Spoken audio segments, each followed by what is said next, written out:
त्वमक्षरम्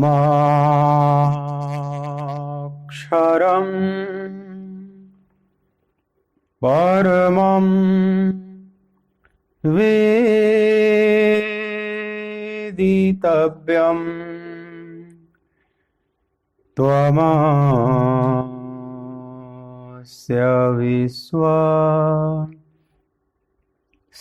परं निधानम्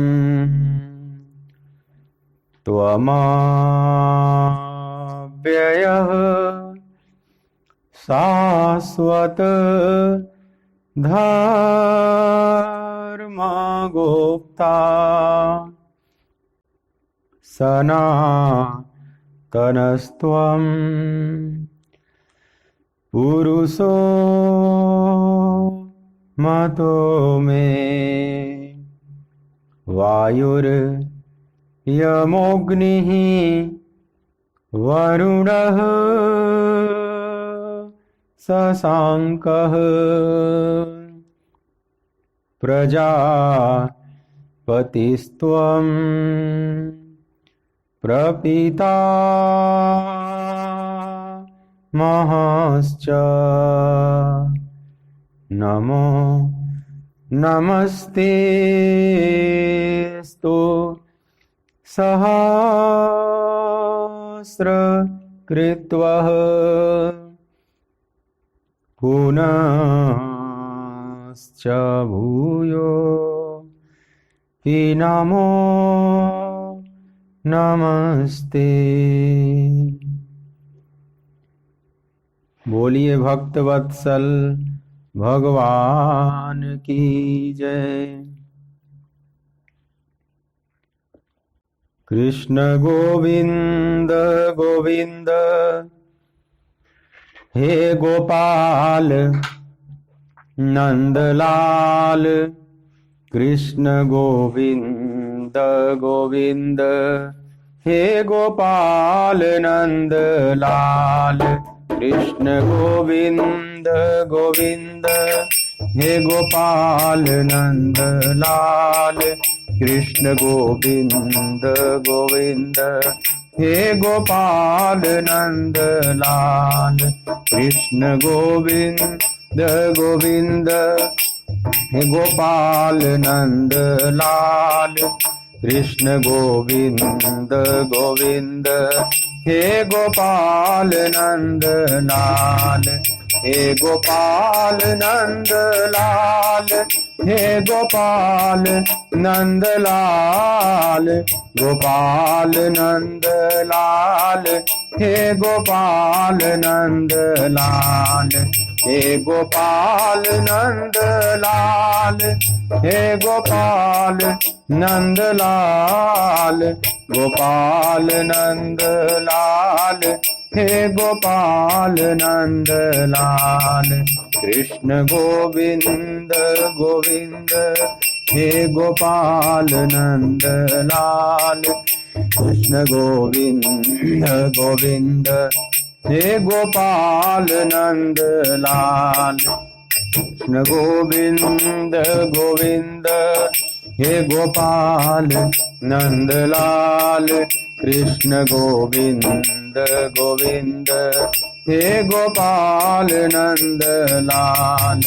हे गोपाल नंदलाल हे गोपाल नंदलाल। गोपाल नंदलाल हे गोपाल नंदलाल। हे गोपाल नंदलाल गोपाल नंदलाल। गोपाल नंदलाल हे गोपाल नंदलाल। कृष्ण गोविंद गोविंद हे गोपाल नंदलाल। कृष्ण गोविंद गोविंद हे गोपाल नंदलाल। कृष्ण गोविंद गोविंद हे गोपाल नंदलाल। कृष्ण गोविंद गोविंद हे गोपाल नंद लाल कृष्ण गोविंद गोविंद हे गोपाल नंद लाल कृष्ण गोविंद गोविंद हे गोपाल नंद लाल। बोलिए कृष्ण कन्हैया लाल की जय। श्रीमद् भगवद गीता ज्ञान यज्ञ के इस मांगलिक सत्संग सत्र में मेरी तरफ से, आराधना कुंज की तरफ से, श्रीधाम वृंदावन की तरफ से आप सभी प्रभु चरणानुरागी गीता प्रेमी भक्त वृंदों का बहुत बहुत हार्दिक स्वागत है।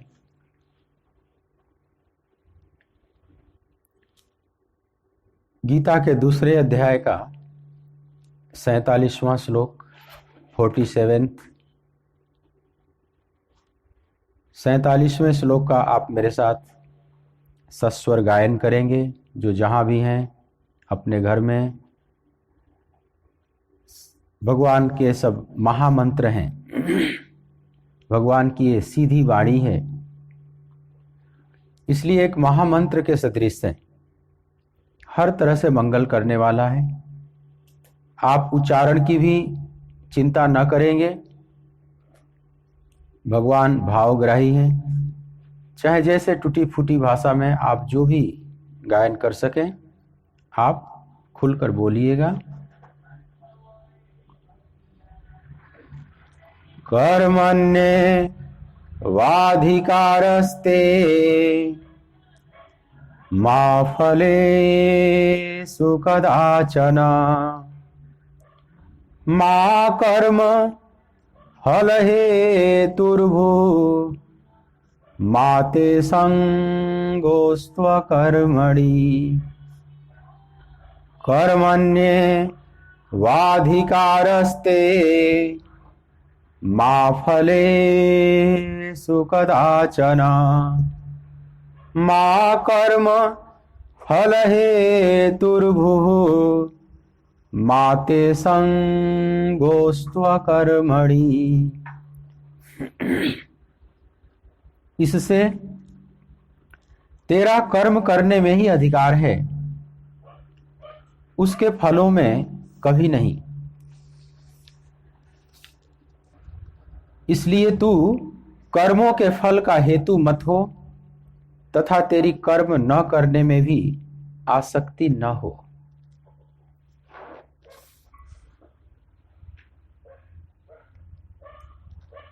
कर्म योग का जो प्रकरण भगवान ने शुरू किया है,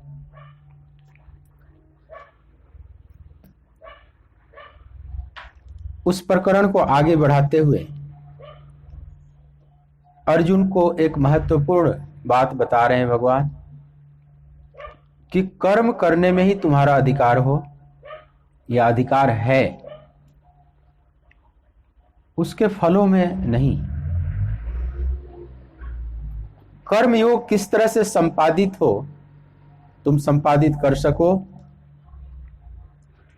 इसकी विधि भगवान बता रहे हैं। प्रारंभ में कर्मयोग की विशेषता बताया। जो निष्काम कर्म है, इसकी विशेषता क्या है? तो इसमें आरंभ का नाश नहीं होता, विपरीत फल रूपी दोष का भी भय नहीं है। थोड़ा भी अगर आचरण करते बन गया इस कर्म का, तो जन्म मृत्यु के महान भय से यह रक्षा कर लेता है। भगवान ने निष्काम कर्म की विशेषता बताई और यह भी बताई कि जो निष्काम कर्मी हैं उनके अंदर निश्चयात्मिका बुद्धि होती है, क्योंकि एक परमात्मा के प्रति निश्चय से वे लग जाते हैं। लेकिन जो सकाम कर्मी हैं उनके अंदर निश्चयात्मिका बुद्धि नहीं होती, व्यवसायात्मिका बुद्धि नहीं होती, क्योंकि उनकी दृष्टि भोगों पर रहती है। नाना प्रकार के भोग हैं, उनमें उनकी उनकी बुद्धि, उनका चित्त, उनका चिंतन सब खंडित हो जाता है, बट जाता है।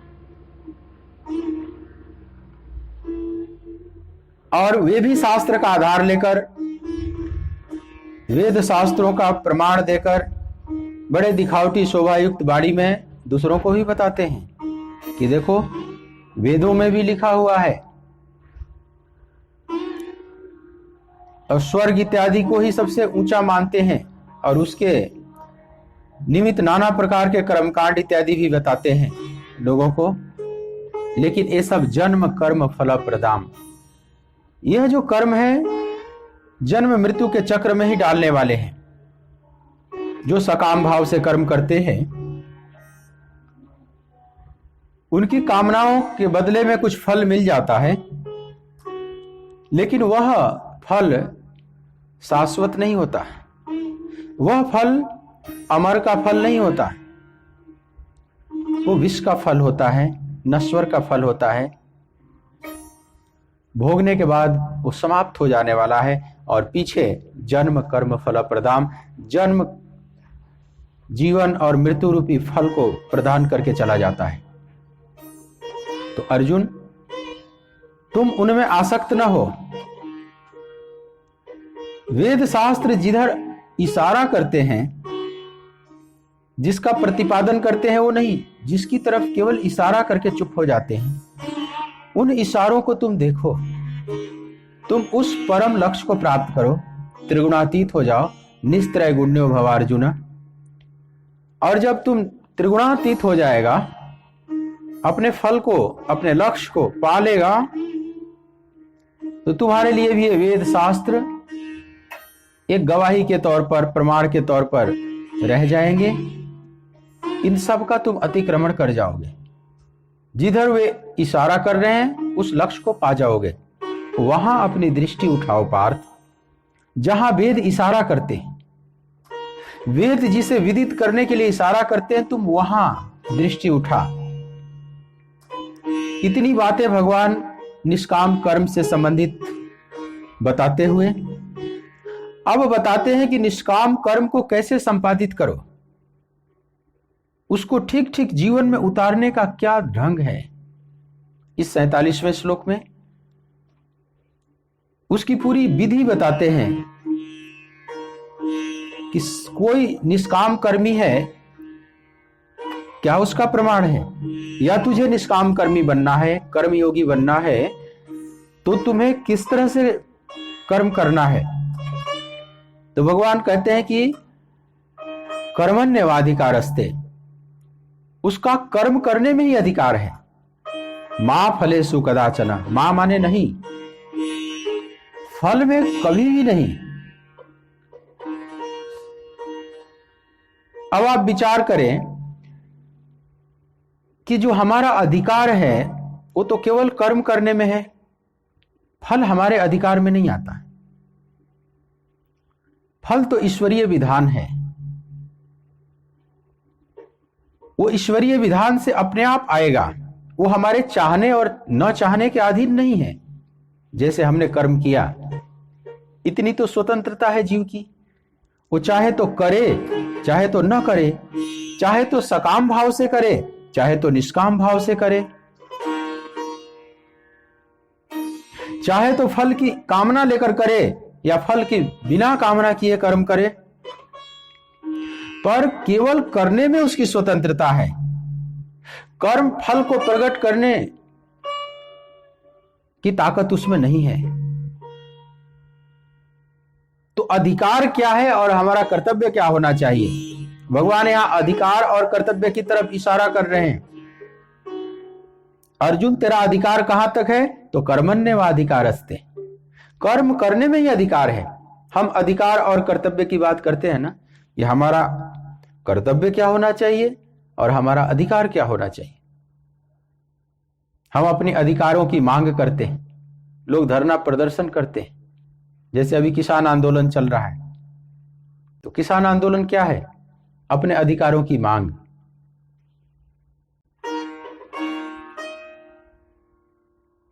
अगर उनको लगता है कि हमारा अधिकार छिन रहा है चाहे वो गलत ही लग रहा हो, कोई राजनीतिक पार्टी ने गुमराह कर दिया हो अथवा जो भी हो, लेकिन उनको लगता है कि हमारा अधिकार छिन रहा है तो अपने अधिकार की मांग करता है। लोग धरने प्रदर्शन करते हैं, रैलियां निकालते हैं, नाना प्रकार से अपने विरोध को जताते हैं, आमरण अनशन करते हैं, आंदोलन करते हैं, इसमें अपने अधिकार की मांग करते हैं, ये मेरा ये अधिकार है। लेकिन एक आदर्श नागरिक अपने कर्तव्य को भी समझता है, केवल अधिकार की मांग कर रहा है और कर्तव्य पर उसकी दृष्टि नहीं है कि मेरा कर्तव्य क्या होना चाहिए। मान लो कोई आंदोलन कर रहा है अपनी मांग को लेकर, लेकिन वो उसमें तोड़फोड़ करता है, राष्ट्रीय संपत्ति को क्षति पहुंचाता है, लोगों की परेशानी बढ़ाता है, लड़ाई है सरकार से और पूरी जनता को परेशान कर देना। जैसे अभी राजधानी को अनेक जगहों से ब्लॉक करके परेशानी में डालना, तो वे जो लोग रह रहे हैं उनका क्या दोष है? लड़ाई सरकार से है, सरकार से यह रहनी चाहिए। लेकिन कई बार हमारा जो अधिकार है, अधिकार की मांग है, वह विकृत रूप ले लेती है। हम अति अधिकार के नशे में भूल जाते हैं, अति अधिकार मांगने के नशे में हम भूल जाते हैं कि हमारा कुछ कर्तव्य भी है। हमें एक आदर्श नागरिक भी होना चाहिए राष्ट्र का। अगर इसमें कहीं राष्ट्र का अहित हो रहा है, अगर उन लोगों को परेशानी खड़ी होती है जिनको इससे कोई मतलब नहीं, राष्ट्रीय संपत्ति अगर क्षति हो रही है, उसकी नुकसान को प्राप्त हो रहा है, तो यह आदर्श नागरिक का कर्तव्य नहीं है। वह अपने अधिकारों की तो मांग कर रहा है, अधिकार मांग के नशे में चूर है, लेकिन उसको अपने कर्तव्य का बोध नहीं कि एक आदर्श नागरिक का कुछ कर्तव्य भी होना चाहिए। किसी को भी परेशान कर दो, झगड़ा कहां है और बदला कहां निकालो। ये वैसे ही हो गया जैसे आतंकवादी होते हैं। कहीं भी मार्केट में, मॉल्स में, भीड़ भाड़ की जगहों पर जहां भोले भाले लोग आए हैं अपने खरीद बिक्री करने के लिए, उनको कुछ पता भी नहीं, उनसे कोई व्यक्तिगत दुश्मनी भी नहीं, लेकिन वो बम ब्लास्ट कर देता है बस इस आधार पर कि हमने कुछ लोगों को मारा, और उसी से वो खुश हो जाता है। एक कायरपना है, एक तरह से ये पाजीपना है कि कहां बदला निकालना है और तुम कर रहे हो, किन निरीह लोगों को मार रहे हो। बच्चे मर जाते हैं, स्त्रियां मर जाती हैं, जिनको कोई लेना देना नहीं, जो जानते भी नहीं कि सरकार से तुम्हारे क्या झगड़े चल रहे हैं। लेकिन व्यक्ति अपने अधिकारों की तरफ तो दृष्टि रखता है, लेकिन कर्तव्य भूल जाता है। जबकि एक आदर्श नागरिक का लक्षण है कि अधिकार से भी ज्यादा अपने कर्तव्य पर दृष्टि रखें कि जो मेरा कर्तव्य है, क्या उसका ठीक ठीक मैं पालन कर रहा हूं। स्वयं से पूछना चाहिए कि जितना मैं अपने अधिकारों के प्रति सचेत हूं, क्या मैं अपने कर्तव्यों के प्रति हूं। हर व्यक्ति सरकार से चाहता है कि सुख सुविधाएं खूब मिले, 24 घंटे बिजली रहे, सड़कें साफ रहे, कोई अपराध न हो, कहीं गंदगी न हो, भ्रष्टाचारी न हो। लेकिन उसको ये इस बात पर भी विचार करनी चाहिए कि क्या मेरा खुद का जीवन ऐसा है, मैं क्या नाजायज ढंग से पैसा नहीं कमा रहा हूं, या कोई नाजायज ढंग से पैसे का स्रोत मुझे पता चल रहा है तो क्या मैं उस रास्ते पर नहीं चल रहा हूं, क्या मैं टैक्स चोरी नहीं कर रहा हूं। ये भी देखना है कि मैं टैक्स चोरी कर रहा हूं कि नहीं। अधिकार की तो मांग सभी करते हैं, सब कुछ बढ़िया हो जाए, और इधर चोरी भी करते हैं, अपने कर्तव्य को भूल जाते हैं। जब भगवान कृष्ण का प्राकट्य हुआ और वसुदेव जी गोकुल में नंद बाबा के यहाँ लाला को रखकर और जशोदा ने जिस कन्या को जन्म दिया था उसको लेकर चले आते, बदला बदली कर ली अपने बच्चों की। सवेरे नंदराय को पुत्र की प्राप्ति हुई है। खुशी से पूरा गोकुल झूमने लगा, नंदोत्सव मनाया जाने लगा। नंदोत्सव 6 दिन चलता रहा लगातार, 7वें दिन भी चलता रहा। छठी के दिन इतना आनंद उत्सव है गोकुल में, लेकिन सुखदेव जी महाराज कहते हैं, प्रिय परीक्षित, उस आनंद उत्सव में भी नंदराय इतने सदगृहस्थ हैं, आदर्श गृहस्थ हैं कि समय आ गया था कर जमा करने का। मथुरा में, मथुरा के राजा कंस हैं, बड़े राजा हैं, नंदराय छोटे राजा हैं, तो बड़े राजा के यहाँ कर जमा करना है, समय आ गया है। और उस टैक्स को जमा करने के लिए नंदराय बड़े बुजुर्ग गोपों पर गोकुल के रक्षा का भार सौंपकर और मथुरा चल पड़ते टैक्स जमा करने के लिए। यहां बात ये समझने की है कि जिसके घर में इतना उत्सव मनाया जा रहा है, लेकिन जब टैक्स जमा करने का समय आया तो उसमें लापरवाही नहीं बरत रहे। एक आदर्श नागरिक का वह उदाहरण प्रस्तुत कर रहे हैं, अपने कर्तव्य को नहीं भूल रहे हैं, अधिकार से भी ज्यादा अपने कर्तव्यों पर ध्यान रखे हुए हैं। तो हर व्यक्ति को, वो चाहे देश का नागरिक हो या अपने समाज का एक अंग हो, चाहे अपने परिवार का एक अंग हो, परिवार में भी वही बातें लागू होती हैं। अगर मान लीजिए संयुक्त परिवार है तो उसमें अच्छे माने वे जाते हैं जो अपने कर्तव्यों के प्रति हमेशा सचेत रहते हैं, और जो साधारण हैं वे अपने अधिकारों के प्रति ज्यादा सचेत रहते हैं कि मेरा अधिकार ये है, मेरे को ठीक ठीक वस्तुएं नहीं मिली। और जो उसमें भले लोग हैं, घर में अपने अधिकार में थोड़ी बहुत कटौती भी हो गई तो उसको वो झेल जाते हैं, अपने अधिकार को दूसरों को भी दे देते हैं, थोड़े कम में भी काम चला लेते हैं, दूसरों को कष्ट न हो, परिवार में किसी को कष्ट न हो, इस बात का वे सतत ध्यान रखते हैं। लेकिन अपने कर्तव्य में कभी कोताही नहीं बरतते, अपने कर्तव्य का वे भली प्रकार निर्वहन करते हैं। ये एक आदर्श सदस्य का लक्षण है और वो परिवार टिकाऊ होता है। जितने भाइयों में आप देखेंगे मेल मिलाप है, जैसे 5 पांडव हैं, इनके बड़े भाई युधिष्ठिर हैं।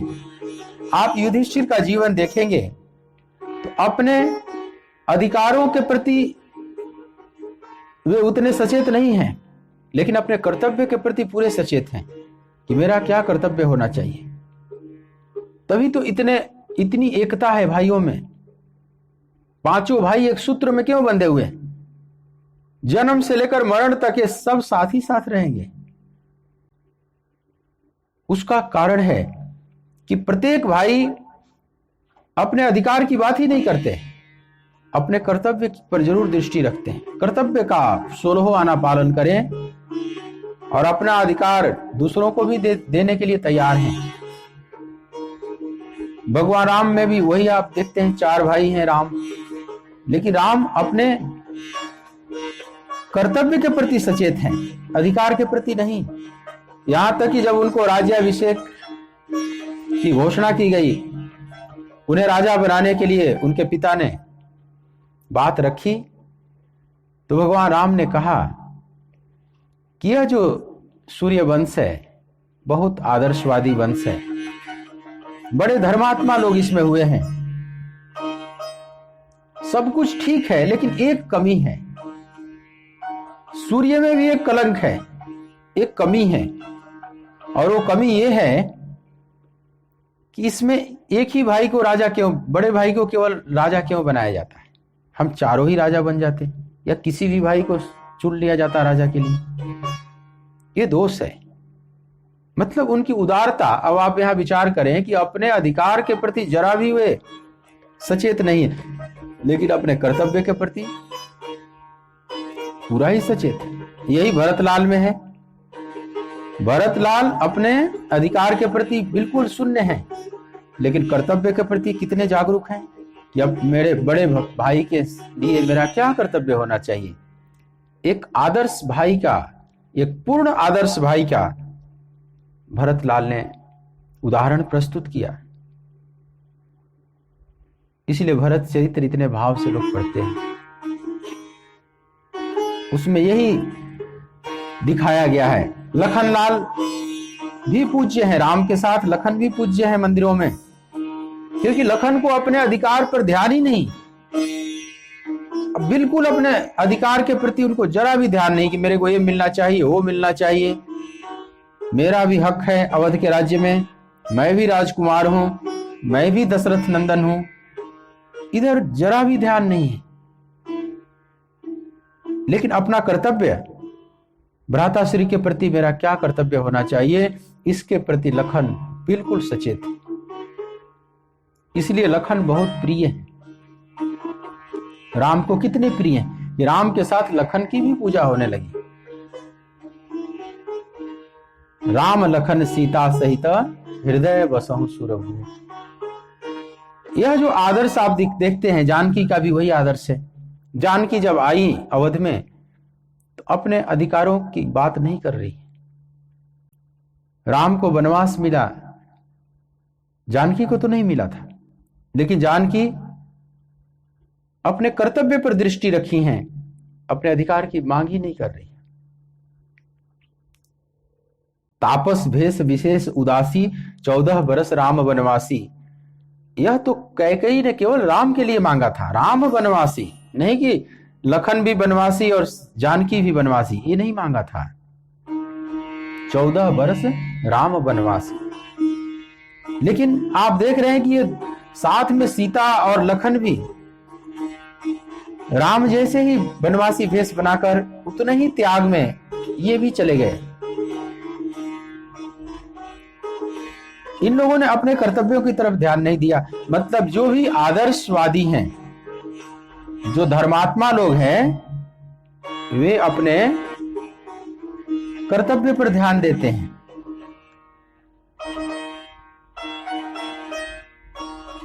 और जो उनके अधिकार क्षेत्र में है, जो चीजें उनके अधिकार क्षेत्र में आती हैं, उसका वो सदुपयोग करते हैं, उसका दुरुपयोग नहीं कर। कई बार लोग अधिकारों का दुरुपयोग भी करते हैं। भगवान कहते हैं कि पार्थ कर्मण्येवाधिकार अस्ते, तेरा कर्म करने में ही अधिकार है। अर्जुन का अधिकार क्या है, उसकी सीमा क्या है, उसकी बाउंड्री लाइन क्या है, भगवान वहां पर बता रहे हैं कि तुम्हारा अधिकार क्षेत्र कहां तक है, तो कर्म करने में है, फल में नहीं। अगर तुम फल पाने की चेष्टा करते हो तो ये अनधिकार चेष्टा हो गई। वो तुम्हारे अधिकार क्षेत्र की बात नहीं है, वो तो ईश्वरीय विधान है। ईश्वरीय विधान से अपने आप तुझे फल मिलेगा ही मिलेगा। तुम्हारे चाहने और न चाहने से कोई फर्क नहीं पड़ता। तुमने कर्म किया है तो ईश्वरीय विधान से, प्राकृतिक विधान से अपने आप फल आएंगे ही आएंगे, उसमें कोई भूल चूक नहीं होती। और तुम्हारे चाहने ना चाहने से कोई फर्क भी नहीं पड़ता। एक बात ध्यान दें कि कर्म करने में ही जीव का अधिकार है, फल में तो अधिकार नहीं है। हम फल चाहें या ना चाहें उससे कोई फर्क नहीं पड़ता। जो फल आना है वो आएगा ही। आपके चाहने से वो आ जाएगा, न चाहने से नहीं आएगा, ऐसा नहीं है। हमारे चाहने और न चाहने का कोई वहां सवाल ही नहीं। जो जैसा कर्म करेगा वैसा फल देगा भगवान। यह है गीता का ज्ञान। अवश्यमेव भुक्तव्यम कृतम कर्म शुभाशुभम। ऋषियों ने कहा है ना कि अवश्यमेव भुक्तव्यम, जो भी हमने शुभ अथवा अशुभ कर्म किया है उसका भोग हमें अवश्य ही करना होगा। उसको हम चाह के भी रोक नहीं सकते।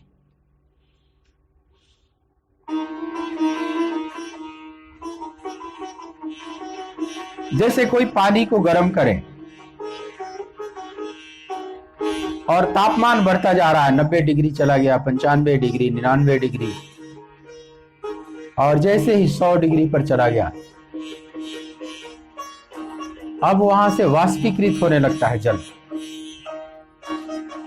अब लिक्विड अवस्था को त्याग देता है, अब गैसियस स्टेज में आ जाएगा, वाष्पीकरण होना शुरू हो जाएगा। अब आपने कर्म किया है, आपने अग्नि दिया है, आपने तापमान 100 तक कर दिया, 100 से ज्यादा कर दिया, तो अब अपने आप वाष्पीकरण होने लगेगा। अब वो आपके चाहने न चाहने के अधीन नहीं है, वो स्वतः होगा। वह प्राकृतिक विधान है। आप ज्यादा से ज्यादा उसको हीट दे सकते हैं, उतना उष्मा दे सकते हैं उतनी, लेकिन जल को वाष्प में परिवर्तित करना अब वो आपका अधिकार क्षेत्र नहीं है। वो अपने आप प्राकृतिक विधान से होगा ही होगा। उसी प्रकार से अगर उस जल को आप नीचे लेते चले आए, 0 डिग्री पर ला दें, माइनस में आप लेते जाएं, तापमान को माइनस कर दें, 0 से नीचे ला दें, तो जल अपने आप बर्फ बन जाएगा। अब वो आपके चाहने न चाहने पर नहीं निर्भर करेगा कि आप 0 से नीचे लाकर और चाहे कि नहीं लिक्विड अवस्था में ही रहे। 100 से ऊपर तापमान देकर और आप चाहे कि जल लिक्विड अवस्था में ही रहे, तो नहीं रह सकता। अपने आप बर्फ बन जाएगा या तो वाष्प बन जाएगा। अब ये प्राकृतिक नियम से घटना घट रही है। ऐसे ही कर्म करना हमारा अधिकार है।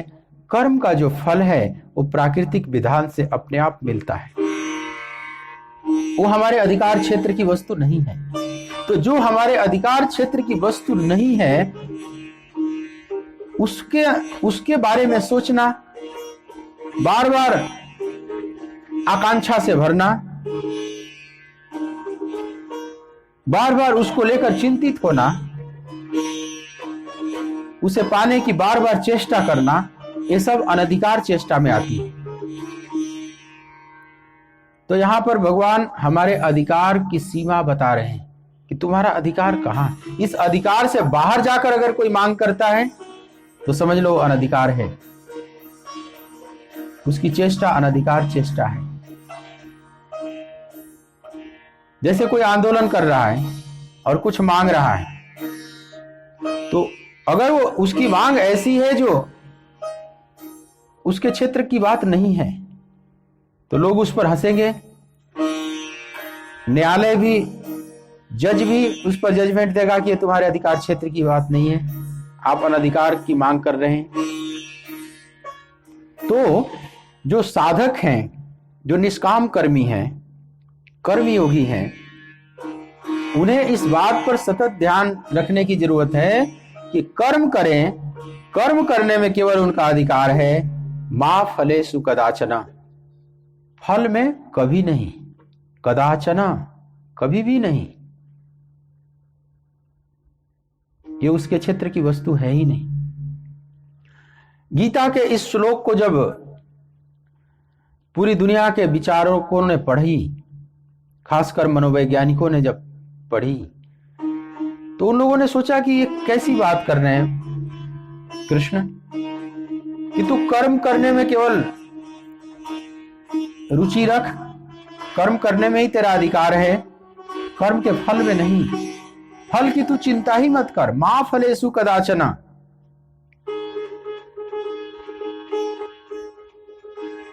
तो मनोवैज्ञानिकों को लगा कि ये कैसे संभव हो सकता है, बिना फल की कामना के हम कर्म कैसे कर सकते हैं। क्या ऐसा संभव है? हमें फिर कर्म करने की प्रेरणा कहां से मिलेगी? मोटिवेशन कहां से मिलेगा? हमें कर्म करने की प्रेरणा तभी मिलती है जब हम फल को दृष्टि में ले लेते हैं। पहले हम फल को दृष्टि में रखकर फिर कर्म करते हैं। मनुष्य की स्थिति तो उल्टी है। मनोवैज्ञानिक कहते हैं कि फिर तो कोई कर्म ही नहीं करेगा, फिर तो सब अकर्मण्य हो जाएंगे, आलसी हो जाएंगे कि हमें फल की कामना ही नहीं करनी, तो मैं कर्म में क्यों लगूं? क्योंकि अभी तक का जो हमारा अनुभव है वो बिल्कुल उल्टा है। हमारा अनुभव है कि हम फल को पहले दृष्टि में रखकर फिर कर्म करते हैं। हमारी स्थिति यह है कि जैसे बैलगाड़ी में गाड़ी आगे जोत दिए हैं, बैल पीछे चल रहे हैं। कर्म रूपी बैल पीछे पीछे चल रहे हैं और फल रूपी गाड़ी आगे आगे। भगवान कहते हैं तू उल्टा कर, कर्म रूपी बैल को आगे चला, फल रूपी गाड़ी तो अपने आप खींची हुई चली जाएगी। तू कर्म में रुचि रख पार्थ, तू अपने पूरे कर्मों पर ध्यान दे। कर्म का जो फल है वो अपने आप तेरे पीछे पीछे आएगा। वो तो ईश्वरीय विधान है, उसमें भूल चूक होती ही नहीं। जब बैल आगे बढ़ेगा तो गाड़ी अपने आप आगे बढ़ेगी ही बढ़ेगी। अगर बैल गाड़ी में जुटा हुआ है तो ऐसा संभव नहीं कि बैल आगे बढ़ते चले जाएं और गाड़ी वहीं खड़ी है। अगर गाड़ी और बैल का संबंध जुड़ा हुआ है तो ऐसे ही कर्म और फल का संबंध जुड़ा हुआ है। अगर हम कर्म करेंगे तो फल अपने आप मिलता चला जाएगा। हाँ, इसमें यह बात जरूर है कि जैसा कर्म करेंगे फल वैसा ही मिलेगा। जिधर बैल चलेंगे गाड़ी उधर ही चलेगी। बैल अगर राजपथ पर चलेंगे तो गाड़ी भी राजपथ पर चलेगी। बैल अगर किसी झाड़ी वाले रास्ते पर, कटीले रास्ते पर, कंकड़ पत्थर वाले रास्ते पर चलेंगे तो गाड़ी भी उधर ही चलेगी। बैल अगर किसी घाटी में, खाई में उतरते चले जाएंगे, कूड़े के ढेर की तरफ बढ़ने लगेंगे, गंदगी की तरफ बैल जाने लगेंगे तो गाड़ी भी उधर ही जाएगी।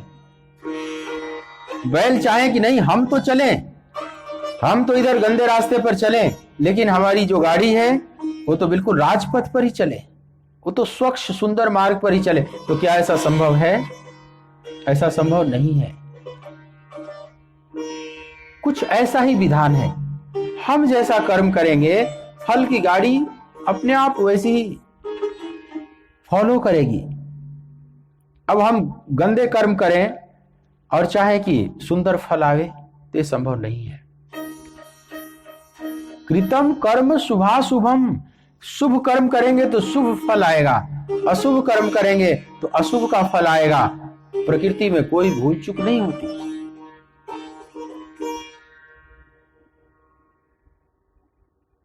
कर्माड़ी रेखा न्यारी न्यारी, मीराबाई का भजन सुने थे ना उस दिन। अब जो मनुष्यों की स्थिति में अंतर है उसके कर्मों के कारण है। मनुष्य सब एक जैसे नहीं है। एक मावड़ रे बेटा चार, चारारी करनी न्यारी न्यारी। भाई रे पहलो राजा जीड़ो दरबार, दूजोड़ो हीरा पारखी। भाई रे तीजो घानी, भाई रे तीजो बाजारारी हाट, चौथोड़ो फेरे पूनिया। भाई रे मत दीजो मावड़ लीनो दोष, कर्मारी रेखा न्यारी न्यारी। माता मीरा कहती हैं कि माता पिता को दोष मत दो, अपने जन्म दाता को, पालनकर्ता को दोष मत दो। तुम्हारे कर्मों के कारण तुम्हारी स्थिति बनी हुई है। जो भी तुम हो अपने कर्मों का परिणाम हो। हम जो भी अभी हैं वर्तमान में, आज के डेट में, अभी और यहीं, पूरे वर्ल्ड में अभी और यही जो जहां भी है देश काल में, वे अपने पिछले कर्मों के परिणाम हैं, इसके सिवा और कुछ नहीं। तो हम जो भी हैं अपने कर्मों के परिणाम हैं, तो उसके कारण हम ही हैं।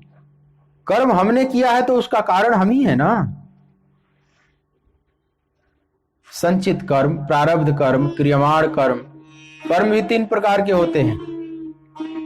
अभी जो हम वर्तमान में कर्म कर रहे हैं, जैसे गीता पर प्रवचन हो रहा है, एक प्रवचन रूपी कर्म हो रहा है। आप गीता का श्रवण कर रहे हैं तो श्रवण रूपी कर्म कर रहे हैं, ये वर्तमान में हो रहा है, इसका भी संस्कार निर्मित हो रहा है। तो इसको कहते हैं क्रियमाण कर्म, जो अभी हम वर्तमान में कर रहे हैं।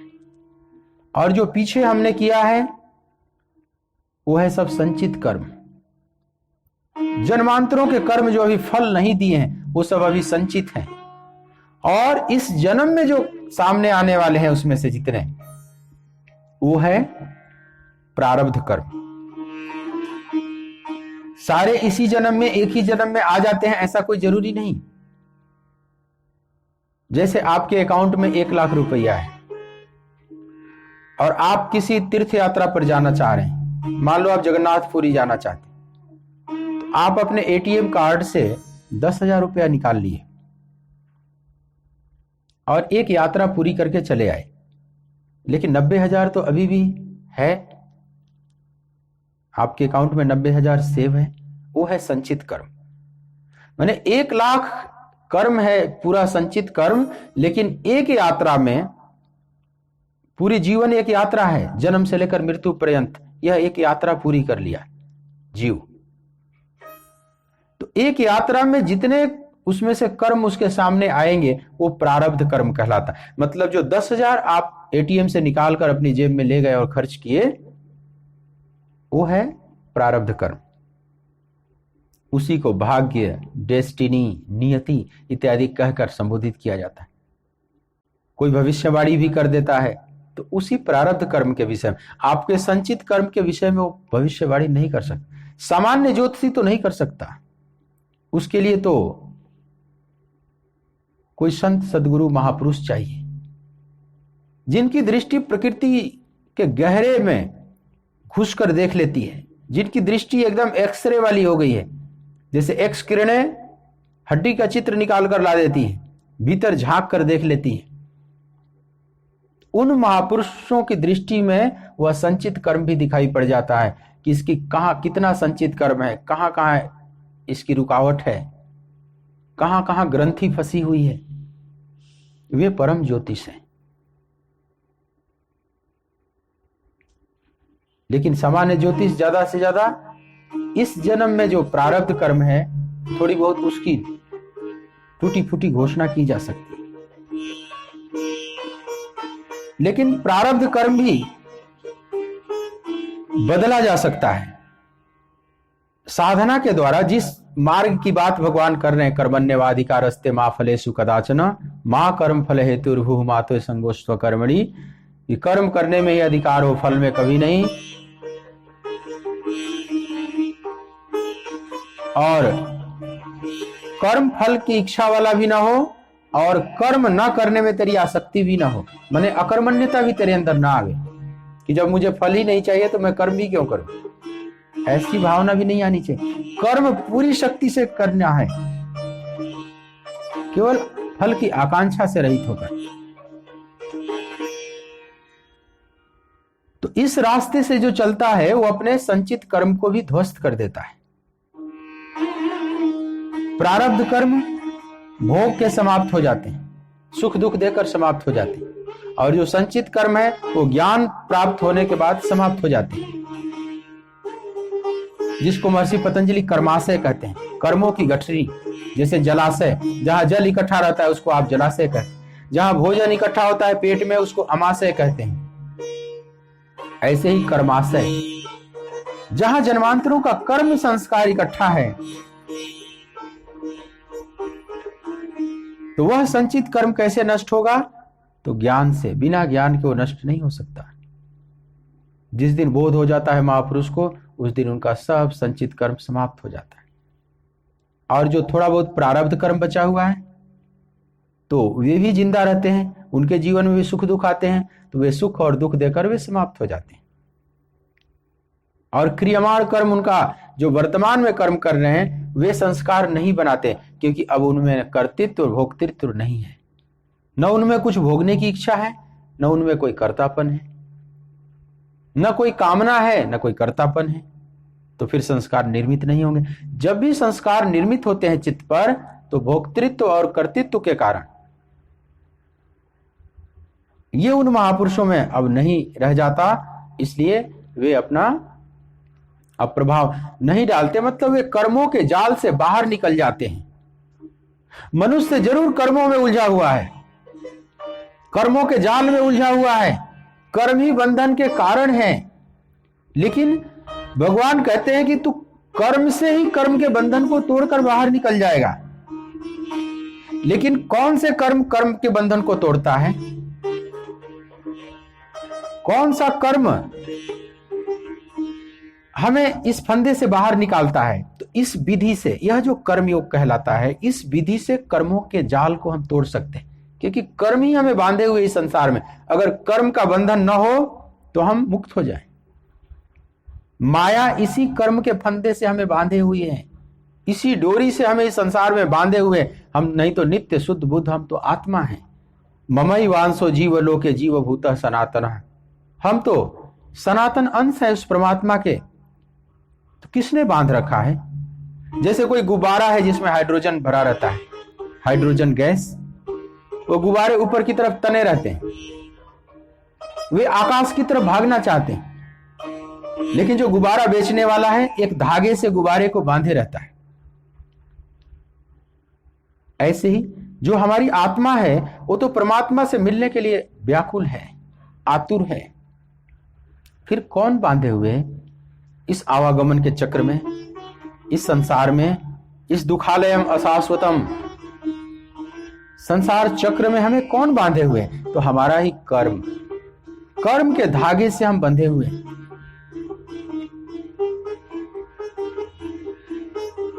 और उस कर्म के धागे को तोड़ना है। कैसे तोड़ना है? उसी की विधि भगवान बताते हैं कि कर्म का धागा कैसे टूटेगा, तो कर्म से ही टूटेगा, कांटे से ही कांटा निकालना है। जैसे किसी के पैर में कांटा धंस जाता है तो दूसरे कांटे से उस कांटे को निकाला जाता है। लेकिन वो जो दूसरा कांटा होता है वो आपके हाथ में होता है, वो आपके अंदर धंसा हुआ नहीं रहता है। एक कांटा जो आपके पैर में धंस चुका है, वो पीड़ित कर रहा है, वो कष्ट दे रहा है। और दूसरा कांटा जो आपके हाथ में है, उस कांटे का मालिक आप हैं, आपने उसको पकड़ रखा है, वो आपके अंदर धंसा हुआ नहीं, वो आपको पीड़ित नहीं कर रहा है, यहां तक कि आपके पीड़ा को खत्म करेगा। जो धंसा हुआ कांटा है उसको निकालेगा, लेकिन दोनों कांटे ही हैं।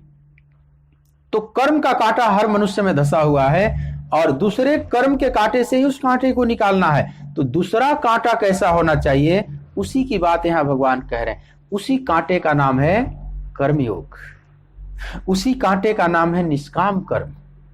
हमारे अंदर जो सकाम कर्म का कांटा धंसा हुआ है, और हम निष्काम कर्म रूपी कांटे से उस कांटे को निकालेंगे। और ध्यान देना, सकाम कर्म सदा पीड़ित करता है, बहुत पीड़ा देता है, और निष्काम कर्म कभी पीड़ा नहीं देता। वह आनंद का स्रोत बनेगा, वह सकाम कर्म रूपी कांटे को निकाल देगा और स्वस्थ कर देगा और आनंद का कारण बन जाएगा। इसलिए निष्काम कर्मी हमेशा आनंदित रहते हैं। जो भक्त है केवल कर्म करने का आनंद लेता है, उसका जो परिणाम है वो परमात्मा पर छोड़कर वो निश्चिंत रहता है। कर्मों की गठरी, कर्मों का बोझ अपने सिर पर नहीं रखता, वो सदा आनंद में रहता है, वो पीड़ित नहीं रहता। और जो सकामी है वो ज्यादा तनाव में रहता है। आज दुनिया में कामनाएं और बढ़ गई हैं। नए नए वैज्ञानिक आविष्कारों के कारण, सुख सुविधाओं के उपकरणों के कारण हमारी कामनाएं भी बढ़ती चली जा रही हैं। लेकिन उसके साथ आप देखेंगे कि मनुष्य के अंदर तनाव भी बढ़ रहा है, बोझ भी बढ़ रहा है। डिप्रेशन भी बढ़ रहा है। तो सकाम कर्म हमें डिप्रेशन में ले जाता है, उदासी में ले जाता है, और निष्काम कर्म हल्का फुल्का बनाता है। कभी निष्काम कर्म का एक आनंद लेकर देखें। किसी की आप मदद ही कर दें, मानवता की थोड़ी सेवा कर दें, किसी अभावग्रस्त के लिए आप मददगार बनकर देखें, आपका चित्त कितना प्रफुल्लित हो जाएगा। कोई उससे कामना लेकर नहीं, हो सक वो व्यक्ति आपके परिचय में भी ना हो, आप जानते भी ना हो कौन है, कहां का है, या उससे हमारा कोई स्वार्थ सिद्ध करना है, हमने उसकी मदद की तो बदले में हम चाहते हैं कि मेरा गुलाम बनकर रहे, या थोड़ी प्रशंसा ही मिल जाए, थोड़े अखबार में नाम ही आ जाए, न्यूज चैनल पर मेरा नाम आ जाए, कहीं किताबों में, पत्रिकाओं में, उसके सुवेनियर में हम छप जाएं। इतनी भी कामना ठीक नहीं।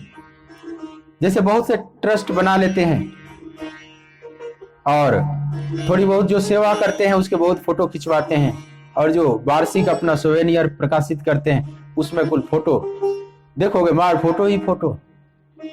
किसी को शॉल उड़ा रहे हैं तो भी फोटो, किसी को भोजन करा रहे हैं उसका भी, कहीं रोगी की सेवा हो रही है उसका भी।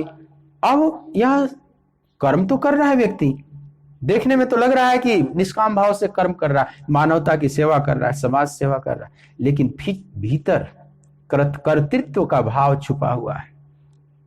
लोग मुझे जाने, लोग मुझे बहुत बड़ा समाज सेवी कहें, मानवतावादी कहें, यह जो कामना है यह फिर कर्म योग नहीं होने देगा, ये कर्म बंधन हो जाएगा। तो कर्म योग कब होता है और कर्म बंधन कब होता है, इसी पर सदा दृष्टि जमाए रखनी होती है। अपने विवेक को हमेशा जागृत रखें कि कर्म योग बने, कर्म बंधन न बने। तो सकामी का कर्म, सकाम भाव से किया हुआ कर्म कर्म बंधन बन जाता है। फले सक्तो निबद्धते, भगवान 5वें अध्याय में कहते हैं कि सक्ता काम कारेण फले सक्तो निबद्धते। जो कर्मों में आसक्त मनुष्य है वो अपने कामना के कारण वो फल में आसक्त होकर और बंध जाता है। मतलब सकाम कर्म बांधने वाला है और जो निष्काम कर्म है वो खोलने वाला है। तो खोलने वाला कौन सा कर्म है, वो कौन सा कांटा है जिससे हमारे अंदर धंसा हुआ कांटा निकल जाए, इसी बात को भगवान यहां समझा रहे हैं।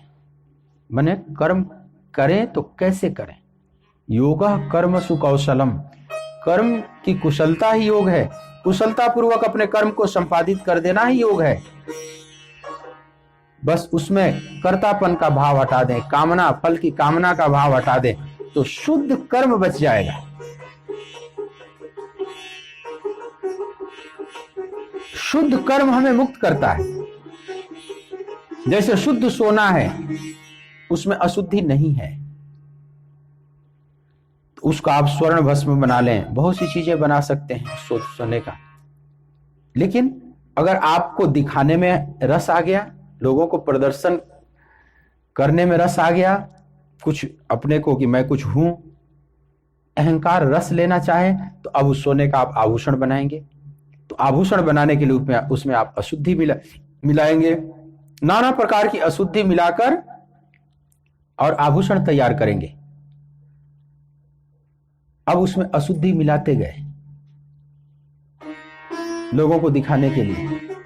उसी प्रकार से हम कर्म करते हैं। कई बार हम समाज सेवा का भी कर्म करते हैं, भगवान की भी सेवा करते हैं, कहीं मंदिर भी बना लेते हैं, ठाकुर सेवा के नाम पर बहुत से चंदे भी इकट्ठा करते हैं। हम भगवान का मंदिर बना रहे हैं, आप दान दीजिए,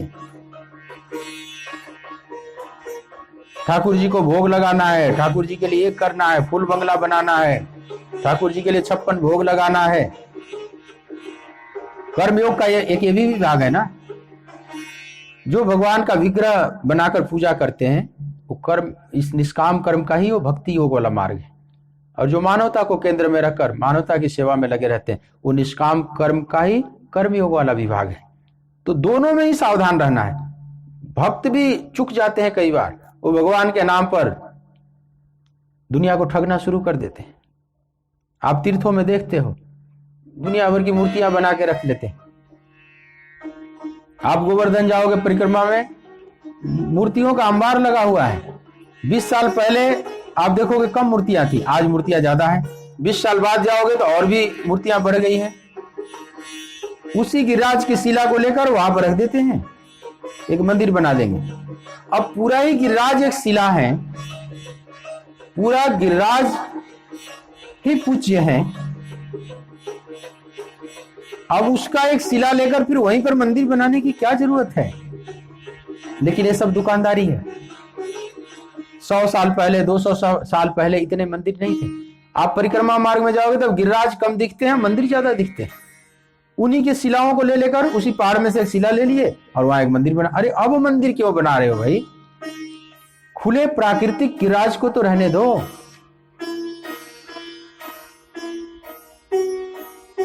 यहां तक कि तुमने खंडित कर दिया। अगर ठीक से विचार करो, जैसे कोई मूर्ति को खंडित कर दे, एक खंड उसका पत्थर तोड़कर और कहे कि ये भगवान का अंश है, इसकी पूजा करो। तुमने गिरिराज की शिला को लेकर और वहीं पर रख दिया, एक मंदिर बना दिया, तो तुमने गिरिराज को और खंडित कर दिया। खंडित विग्रह का पूजा नहीं होनी चाहिए।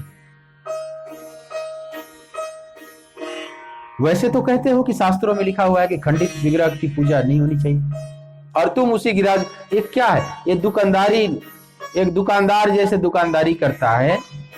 दुकानदार तो फिर भी ईमानदार है, वो तो श्रम कर रहा है, मेहनत कर रहा है, एक व्यवसाय कर रहा है, वो तो निर्दोष है।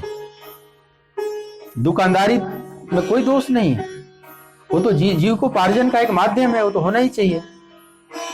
लेकिन जो भगवान के नाम पर दुकानदारी करने लगते हैं, कोई ना कोई मूर्ति खरीद के लाए, गए जयपुर, एक मूर्ति खरीद के लाकर बैठा दिए। वो मूर्ति में तुम भगवान की पूजा करना चाह रहे हो, भगवान की प्रसन्नता के लिए ला रहे हो, कि तुम दुकानदारी कर रहे हो उसमें लोगों को ठगने के लिए? इस बात पर गहरे में विचार करनी है। कर्म कहां बंधन बन जाता है, कर्म कहां योग बन जाता है, इस पर बहुत बारीकी से दृष्टि रखनी है। कोई भगवान की कथा ही कर रहा है, भगवान का गुणानुवाद कर रहा है, लेकिन उस गुणानुवाद के पीछे छुपा हुआ भाव क्या है? वो मान सम्मान चाहता है, धन चाहता है, क्या चाहता है? कहीं वो दिखावा तो नहीं कर रहा है, कहीं उसका अहंकार तो रस नहीं ले रहा है, वो मान सम्मान के लिए तो कहीं प्रवचन नहीं कर रहा है, या कुछ धन पाने के लिए तो नहीं कर रहा है। वह जो पीछे छुपा हुआ भाव है वो बहुत महत्वपूर्ण है। वहीं से कर्म बंधन भी हो जाएगा और कर्म योग भी बन जाएगा। जरा सा चुके और कर्म बंधन और कर्म योग वहीं शुरू हो जाता है। ऊपर नुक्ता, नीचे नुक्ता, नुक्ता आता जाता है। एक नुक्ता के हेर फेर से खुदा जुदा हो जाता है। वह जो नुक्ता है कर्तृत्व का, कामना का, हमें कुछ चाहिए, अगर मान सम्मान चाहिए तो ये भी एक कामना है। लोग मुझे जाने, मुझे विख्यात कथावाचक कहें, लोग सम्मान दें, खूब धन चढ़ावें, दान करें, तो समझ लो कि नुक्ता नीचे चला आया, खुदा जुदा हो गया। ऊपर नुक्ता, नीचे नुक्ता। वह जो नुक्ता है जो खुदा बना सकता था, अगर उसको अहम शून्य कर दिया जाए तो खुदा बना सकता था, कर्म योग कर देता। वह नुक्ता रूपी कर्म कहां आपने रखा है? उस कर्म का संबंध अगर परमात्मा से कर दिया, खुदा से कर दिया, तो वह कर्म योग हो गया। अगर उस कर्म रूपी नुक्ता का संबंध आपने संसार से कर दिया, तो खुदा से वो जुदा कर दिया, वो बंधन का कारण बन गया। एक दृष्टिकोण, कर्म तो सभी कर रहे हैं, कर्म योगी भी कर्म कर रहा है और संसारी भी कर्म कर रहा है। एक का योग बन गया, एक का वियोग का कारण बन गया और परमात्मा से दूरी पैदा कर दिया। इसमें क्या कारण? केवल दृष्टिकोण ही तो कारण है। उसके पीछे छुपा हुआ जो भाव है वही तो कारण है ना। उस भाव पर दृष्टि रखनी है, नहीं तो कथा करते हुए भी, कथा जैसा पवित्र कर्म भी, यह शास्त्र पर प्रवचन करने जैसा पवित्र कर्म भी कई बार बंधन का कारण बन जाता है। अब मान लो भगवत गीता पर ही प्रवचन हो रहा है, भगवान कहते हैं इसी गीता के लास्ट में कहेंगे कि जो मेरे भक्तों में कहेगा, अर्जुन तेरे और मेरे बीच जो संवाद घटित हुआ, जो मेरे भक्तों में कहेगा, उससे प्रिय कार्य करने वाला मेरा दूसरा कोई भी नहीं होगा। वो सबसे ज्यादा मेरा प्रिय कार्य कर रहा है। एक बात तो यहां स्पष्ट है कि भगवान जो अर्जुन को उपदेश दे रहे हैं, और अर्जुन ने भी बहुत से प्रश्न किया है, कृष्ण और अर्जुन के बीच जो संवाद घटित हुआ, कृष्णा अर्जुन संवादे, ये दोनों के बीच जो संवाद घटित हुआ, भगवान को पता है कि आगे यह शास्त्र बनेगा, श्रेष्ठतम सनातन धर्म का यह ग्रंथ बनेगा। कृष्ण को पता है, अर्जुन तो केवल एक निमित्त बनाए जा रहे हैं। पार्थो वत्सः सुधीर भोक्ता, कृष्ण रूपी ग्वाला गीतामृत रूपी दूध निकालकर महत जन को वितरित करना चाहते हैं, तो केवल बछड़े का काम कर रहे हैं अर्जुन। केवल जैसे गाय को पहनाता है वो बछड़ा, थोड़ा सा दूध उसको मिलता है, बाकी दूध तो जगत के लिए चला जाता है। तो भगवान को इस बात का पूरा ख्याल है कि हम दोनों के बीच जो संवाद घटित हो रहा है, महर्षि वेदव्यास इसको लिपिबद्ध करेंगे, छंदबद्ध करेंगे, और ये श्रीमद् भगवद गीता के नाम से विख्यात होगी बात, यह वार्ता। तभी तो कृष्ण कह रहे हैं कि जो हम दोनों के बीच के संवाद को मेरे भक्तों में कहेगा, इसका मतलब है कि आगे ये शास्त्र बनेगा। ये बात बिल्कुल सिद्ध हो रही है। उससे प्रिय कार्य करने वाला मेरा दूसरा कोई भी नहीं होगा। मैं उसके द्वारा ज्ञान यज्ञ से पूजित होऊंगा, इसलिए ज्ञान यज्ञ है। शुरू में रोज बोला जाता है ना, श्रीमद् भगवद गीता ज्ञान यज्ञ के इस मांगलिक सत्संग सत्र में आप सबका स्वागत है। यह ज्ञान है, ज्ञान यज्ञ न, ज्ञान यज्ञ द्वारा वह पूजित करेगा, मुझे मेरी पूजा कर रहा है, तो उससे बड़ा प्रिय कार्य करने वाला मेरा दूसरा कोई भी नहीं है। भगवान ये बात कह रहे हैं। मतलब गीता पर प्रवचन करना, दुनिया में गीता की बात कहना, गीता की बातें सुनाना, ये सबसे बड़ा कार्य है भगवान के लिए। लेकिन यहां भी वही नुक्ता वाली बात आ जाएगी, एक नुक्ता के हेर फेर से खुदा जुदा हो जाता।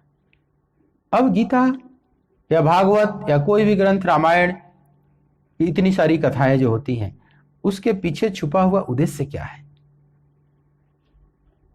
कई बार देखने में आता है, बड़ी कथाएं चलती हैं टीवी पर, लाइव डिलाइव सब आती हैं, नीचे अकाउंट नंबर भी चल रहा है, इस खाते में आप डालिए। अब डायरेक्ट तो कोई अपने खाते में नहीं उसमें डालता, तो कोई ना कोई एक ट्रस्ट बना लिया है, ट्रस्ट में कोई ना कोई समाज सेवा का एक उसमें प्रकल्प चला रखा है। कम से कम भागवत कथा के नाम पर ये नहीं होनी चाहिए। अगर आप कोई एनजीओ बना रहे हैं, कोई आप समाज सेवा के लिए कोई संस्था गठित किए हैं, तो इसको भागवत कथा से मत जोड़ो। वो आप समाज सेवा करें, समाज सेवा के नाम पर अगर चंदा भी कहीं मांगना है तो मांगे। कहीं बाढ़ आ गई है, कहीं सूखा पड़ गया है, कहीं और कुछ करना है, 50 चीजें हैं, ठीक है, हम उस समाज सेवा के भाव के लिए मना नहीं कर रहे। लेकिन जो भागवत कथा, जो भक्ति, ज्ञान और वैराग्य का जिसमें चित्रण किया गया है, निरूपण किया गया है, इन कथाओं में अकाउंट नंबर नहीं चलने चाहिए।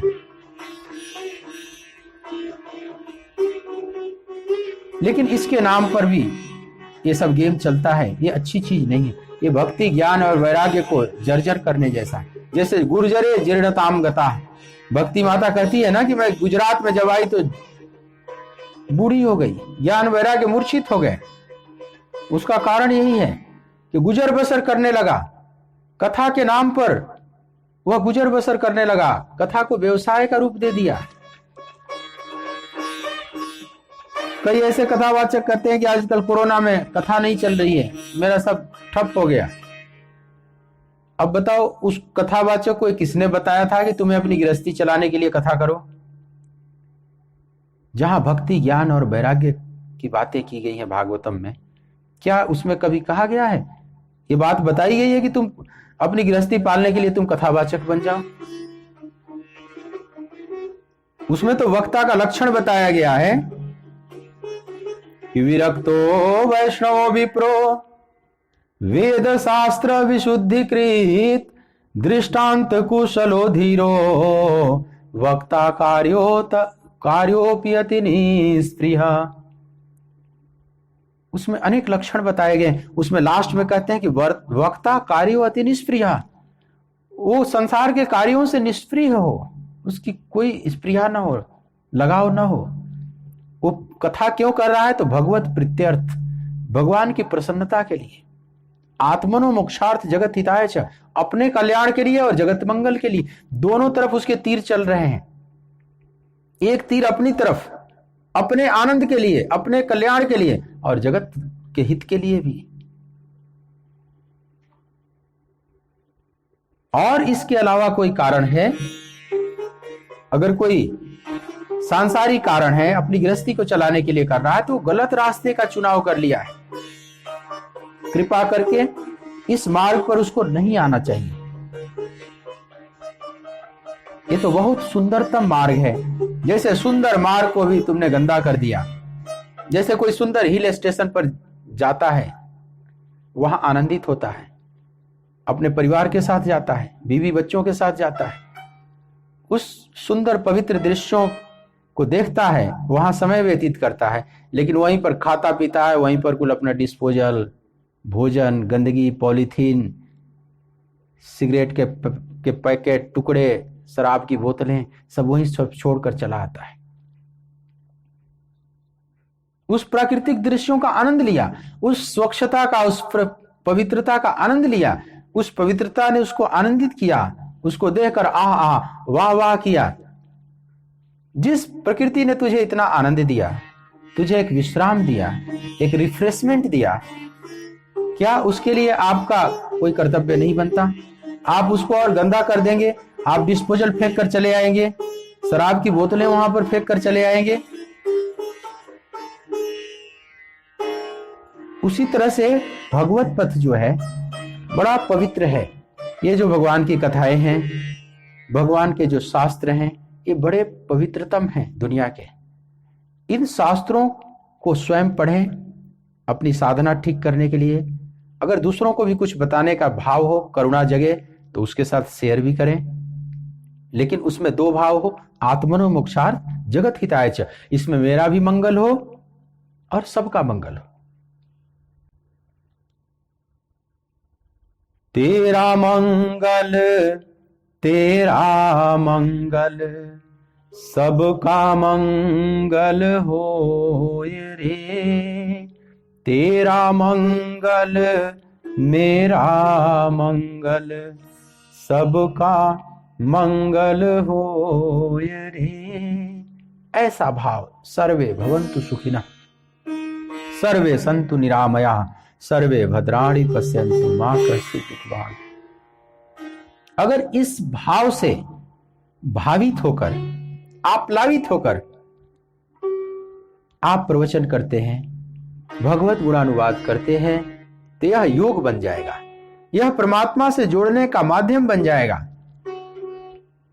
लेकिन इसके अलावा अगर और कोई भी इच्छा है, अगर थोड़े मान सम्मान की भी कामना आ गई, कुछ धन प्राप्त करने की भी कामना आ गई, तो चुक गए, वो नुक्ता चुक गया।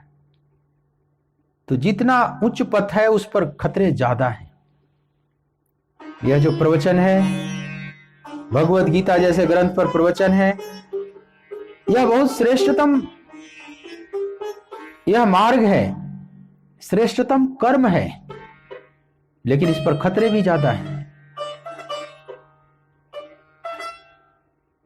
हाँ, भक्त का काम है, वो सम्मान दे रहा है, वो प्रशंसा कर रहा है कि मुझे प्रवचन बढ़िया लग रहा है, मुझे गीता समझ में आ रही है। या कोई उसमें मान लो निंदा भी कर सकता है कि हमें नहीं समझ में आ रही है बात, शुष्क लग रहा है, पता नहीं क्या बोल रहे हैं, या किसी को बहुत बढ़िया लग रहा है, ये उसका काम है। कहीं स्तुति भी मिलेगी, कहीं से निंदा भी मिलेगी। कोई कुछ दान पुण्य करेगा, उसके अंदर भी भाव जगेगा। कुछ हम धन से सेवा करें जो हमारे पास है, कोई नहीं भी करेगा, वो जाने, वो उसका काम है, वो हमारा अधिकार क्षेत्र नहीं है। अगर कोई वक्ता चाहता है कि कोई दान करे, कोई सम्मान दे, तो अनधिकार चेष्टा करने लगा। कर्मण्येवाधिकारस्ते, केवल कर्म करने में उसका अधिकार है। अगर वो प्रवचन रूपी कर्म कर रहा है तो सिर्फ प्रवचन रूपी कर्म करे। सामने वाला दान दे रहा है अथवा सम्मान दे रहा है या नहीं दे रहा है, ये इस पर उसकी दृष्टि जरा भी नहीं जानी चाहिए। वो उसका काम है, वो जाने, वो अपने लिए करेगा। अगर दान कर रहा है तो अपने लिए कर रहा है, न करेगा तो अपने लिए नहीं करेगा। उससे हमारा कोई तादात्म्य नहीं है, कोई आइडेंटिटी नहीं है। तब कर्म हमारा योग बन जाएगा। मतलब ये सब पर लागू होता है। जो कर्मण्येवाधिकारस्ते है, सबके अधिकार की एक बाउंड्री खींच रहे हैं भगवान। चाहे वो संत महापुरुष ही क्यों ना हो, उच्च साधक ही क्यों ना हो, भगवत कथावाचक ही क्यों ना हो, गीता जैसे ग्रंथ के प्रवक्ता ही क्यों ना हो, चाहे संसार में कोई गृहस्थी में अनेक नाना प्रकार के जो भी कर्म कर रहे हैं वे क्यों ना हो, यह बात सब पर लागू होती है। अर्जुन जैसों पर भी लागू होती है, जो युद्ध क्षेत्र में अपने अधिकार को पाने के लिए खड़े हैं। उन पर भी लागू होती है कि अब उनके अधिकार की सीमा बताते कि कर्म करने में अधिकार है। मां फलेषु कदाचन, फल तो ईश्वरीय विधान से मिलता है, उसकी चेष्टा करना अनधिकार चेष्टा है। उस चेष्टा का कोई फल भी नहीं आएगा, तुम चाहो या न चाहो, जो फल आना है वो आएगा। तुम्हारे चाहने न चाहने के फल अधीन नहीं है। तुम सिर्फ कर्म करो पार्थ, और कर्म करने में अकर्मण्यता का भी भाव ना आवे। माते संगोस तो अकर्मणी, अकर्मणी में तेरी आसक्ति न हो जाए, माने अकर्मण्यता ही अच्छा न लगने लगे, ये भी ध्यान रखना। मतलब कर्म के प्रति पूरा सचेत रहो, कर्म पूरे लगन तन्मयता से करना है, लेकिन मां फलेषु, ये बात भगवान समझाना चाह रहे हैं। थोड़ी सी और बात करेंगे इस श्लोक पर कल के प्रसंग में। आइए 2 मिनट भगवत कीर्तन करते हैं। श्री राधे गोपाल भज मन श्री राधे, श्री राधे गोपाल भज मन श्री राधे, श्री राधे गोपाल भज मन श्री राधे, श्री राधे जय जय राधे, श्री राधे जय जय राधे, श्री राधे जय जय राधे, श्री राधे जय जय राधे, श्री राधे जय जय राधे, श्री राधे जय जय राधे, श्री राधे गोपाल भज मन श्री राधे,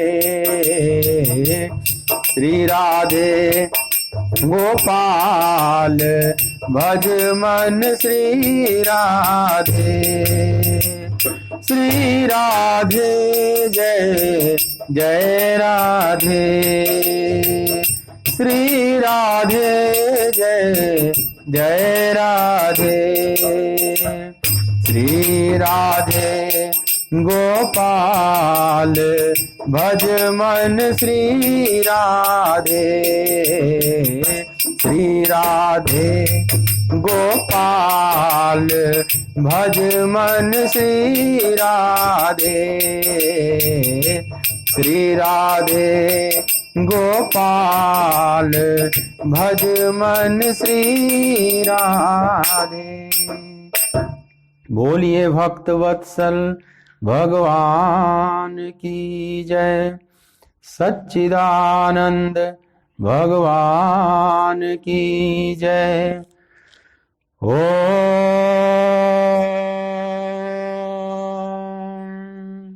नमः पार्वती पतये हर हर महादेव। जय श्री कृष्ण।